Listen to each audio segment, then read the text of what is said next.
original background actually, my original background is in secularism, and it's a great honor to be here with these distinguished scholars and to see my old friend Hussein Yilmaz after so many years. Having a background in Arab secularism, I guess, is to me, is something maybe a little bit inspired by Osama Maqdisi's wonderful talk yesterday, is that I think we have to look at the problems of sectarianism dialectically. And of course, that's a fashionable term, and I think it really applies here. That is to say, in every way dialectically. Looking at sectarianism and secularism in a dialectical way, looking at the internal sources and the external sources of sectarianism in the region, and also what I'm trying to do in this little snippet here is looking at this curious phenomenon of a denial of sectarianism on the one hand and an exploitation of sectarianism on the other hand. And I don't just refer to local players, but also to regional players. And this talk, by the way, I think it almost fits into the political section. I don't know. I mean, I'm going to have some history in it, maybe. And sorry if it's a little bit incoherent because there was a special issue that came out, which I edited not so well because I was under time pressure, but it's there. And if you want to take a look at it, it's, I think, freely available online. We had a conference in Qatar, and I got a big research grant from the Qataris, very much to my surprise, I must say, because it's a very controversial topic there. And the word ta'ifiyya really, when I first introduced it a few years ago to my students, Lebanon, the Lebanese students knew what I was talking about. The Qataris feigned innocence, or the Saudis, etc., or really were ignorant, certainly about that term. But today I think it's become the term of the hour. And I'm a little bit sort of, well, we'll get to that in a bit, but just to sort of very quickly look at this term, sectarianism. It's true that the term ta'ifiyya, as democracy, demokratiya, jumhuriya, almaniya, all these terms, as you well know, are all coined in the 19th century, and ta'ifiyya, in fact, even later, in the 20th only. I mean, even though when the Lebanese were doing their constitution, Osama probably knows this, in 1926, the constitution, they didn't have a word for citizen even, right? So the word, they first drafted it in French, Michel Chiha did, and citoyen libanais, and then they came up with the word watani libanais. The word muwatin wasn't coined at that point in time, in the 20th century. So ta'ifiyya similarly, but that doesn't mean, I think, that we should discount the notion that there was a concept of something akin to what we talked today about sectarianism in the works of somebody like Ibn Khaldun or many others. And indeed, this is the talk, for instance, by Ibn Khaldun, which talks about this kind of bias of being with your group, whether they're wrong or the right, or wrong or the right, you act with them. And similarly, a Lebanese soldier who defected to Jabhat al-Nusra recently, he, I think, defines sectarianism in a certain way, which is bias, and saying that terrorists are not those defending their sect. And I think this is what it is. It is a survival instinct.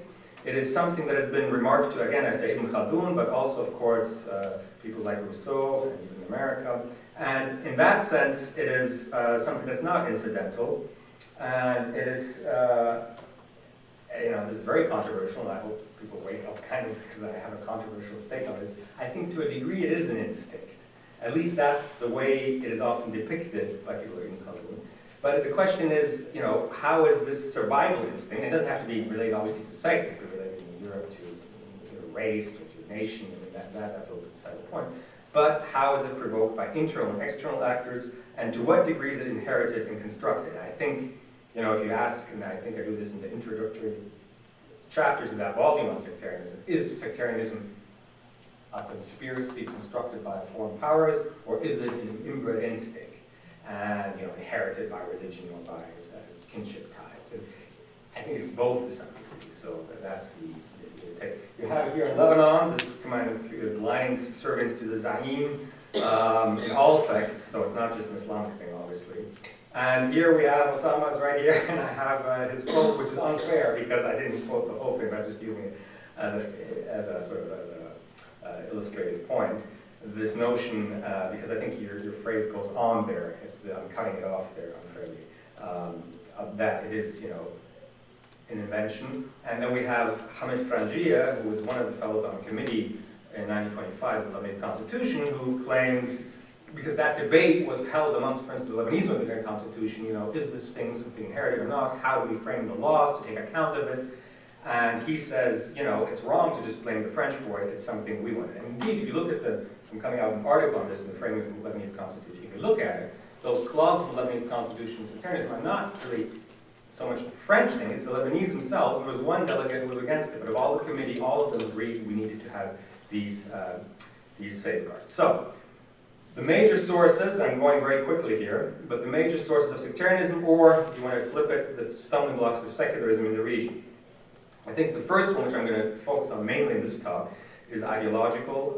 The notion that there's a denial to start out with. There's a distortion of the terms, also secularism, of course, and stigmatization of the latter. There's a sociological thing. It's very familiar to you, I think, the notion that autocrats have fomented it. And thirdly, there's the exploitation of it, both internal and externally in the region. The denial of sectarianism is not something that's confined to the, hardcore, if you want, radical fringe. But I chose here quotes from so-called moderates or, scholars, if you want, or modern scholars, if you want. Radwan Sayyid, Hassan Hanafi, etc., who basically discount the notion of secularism, so to speak, and claim, again, very often that sectarian violence really is not much of an issue. We have Rashid al-Ghanouchi, very much celebrated as a reformer, but likewise, he has on the one hand denied the relevance of secularism often, and of course he's changed that discourse a little bit sometimes, but on the other hand, he has, as we know from behind closed doors, colluded with Salafis in Tunisia in one of these leaked conversations, where he basically saying, look, I'm having this discourse for public consumption, but don't worry, we're going to take over the state as a whole. So you have, again, this, on one hand, the denial, on the other hand, the exploitation. It goes further to people like Hassan Nasrallah, of Hezbollah, of course, who contradicts himself, sometimes saying that, we can discuss this with the specialists on Lebanon, saying that the Islamic State is not a goal, other times affirming it. A very incredible volte-face of Nasrallah was, if you recall, with the cartoons. You remember the cartoon controversy a while back. And at that point he was saying it's a right of us to start a jihad, to kill people who do these derogatory, defamatory cartoons of the Prophet. So much so good. But then, in 2015, to the surprise of many, he made the statement that the Takfiri terrorists have insulted Islam more than even those who have attacked the Messenger of God. So he made a complete volte-face, and that begs the question of why. I mean, now you can interpret this in many ways. One way is to say that he wanted to portray, this is of course a different context, a different Sitzenleben to quote Kant, so at this point he wanted maybe to portray Hezbollah as being the more moderate group as opposed to the Salafi, the Takfiris who were wreaking havoc next door in Syria. Be that as it may, you see a volte-face. Yusuf Qaradawi, of course, likewise, I'm sure you're familiar with that. At one point he had sympathized with Hezbollah in 2006, and then later he did a takfir of his own, saying that he wished he had never done that. And now even calling for the killing of civilian Alawites, not just even regime. Saudi itself has had a double stance as a Saudi ambassador after the Charlie Hebdo story, showing his solidarity with Charlie Hebdo, participating, but at the same time, as we well know, Saudi Arabia domestically and elsewhere is this is Raif Badawi, very priest, you're all familiar with that case, I'm sure. And so at the one hand, you're sympathizing with Charlie Hebdo, on the other hand, you're going after very, I would say, harmless fellows. And within Saudi, we'll get this later maybe a little bit, I'll just say that about Qatar as well, which I'm familiar with. I think you just have to look at it, again we go back to Ibn Khaldun, sectarianism works, right? So for the Saudis and for the Gulfis and for the Qataris and for everyone actually, basically it's a temptation. It's how do we counter Iran? Well, the discourse is there. How do we create this solidarity? That is really a weapon that they don't want to give up. On the other hand, they are worried that it will backfire to some degree, and it is this contradiction that is going on within the discourse on many levels. The denial was obvious in Syria. We have here people like Burhan al-Ghalioun, who claims there were no Salafis at a time. There was other people, even journalists. And one should say this is not just a phenomenon in the Middle East, the denial. It is also visible in the Western media. It was visible in the way the Syrian and Iraq conflict, other conflicts were Libya, etc., were covered in the beginning. After having defamed Hassan Nasrallah or exposed his contradictions, one should say also that when he made the statement it was in 2012, I think 40 or so Shia were killed by a suicide bomber in Beirut. And he came, as you may recall, on to give a speech and said, anyone who accuses the dear Sunni sect is an Israeli agent. The problem was the New York Times and the BBC inverted that talk completely and said the BBC had Hassan Nasrallah or Hezbollah blamed Sunnis for terrorist bombing. He said exactly the opposite. And that begs the question to me of why that is going on, and there we go into the realm of a little bit conspiracy. This is from WikiLeaks from 2006, I think, counseling the playing up of Sunni fears of Iranian influence in Syria. This is way before the current uprising. But why would the New York Times and BBC totally invert the words of Hassan Nasrallah? Well, this gives you a clue, I think, of the whole thing, and there are many other ideas of this. And this brings me to the notion of exploitation. It is an exploitation, as I said, within, but also from without. Obama himself has at one point all but confessed to this, why he didn't want to go against ISIS all the way, because it would have relieved the pressure against Baghdad. We have prior instances, I'm flying over this because we don't have time for everything, in the 50s, as you know, where similar things were done. And there's many, many examples from Rand, divide and rule being advocated to Brookings, etc., etc., etc. We have the Israeli ambassador, Michael Oren, you know these statements. So, what is the long and short of it? The long and short of it is that the discourse of conspiracy is so facilely dismissed in the West to cut off debate. It is engaged in, and maybe mongered, there's conspiracy mongering, where I'm from, of course, to some degree, for the same reason, to basically absolve the region, if you want, from local discourse, from responsibility. I think both are wrong, and I think one should revisit that. We have the heritage of the U.S. supporting Islamist groups all over the place, openly so, and even someone like John McCain saying here, for instance, that Allahu Akbar is just, a casual statement when referring to jihadist groups, in Syria. So I think that is quite an interesting way. We have, okay. So I'm going to run to the final because I know our just something on history, since we have Osama here, and this is my take on it, is something I wanted to say about. Yes, Ta'ifiyya, the way we conceive it today, is a 19th century construct, and the way it's framed today has to be looked at like as such. But if we speak about sectarianism as being in one word bias, and secularism being in one word non-discrimination, then we can see seeds of proto-secularism and proto-sectarianism prior to the modern era. And I think it is important, again, to look at it in an open manner and in a dialectical way. That is to say, to recognize, yes, there were rulers such as Akbar in India and Fakhruddin in Lebanon, who, for instance, got rid of the jizya, who had Shia in their armies, who, to a certain degree, exercised a non-discriminatory form of governance. But you also then, of course, have the shadow side of it.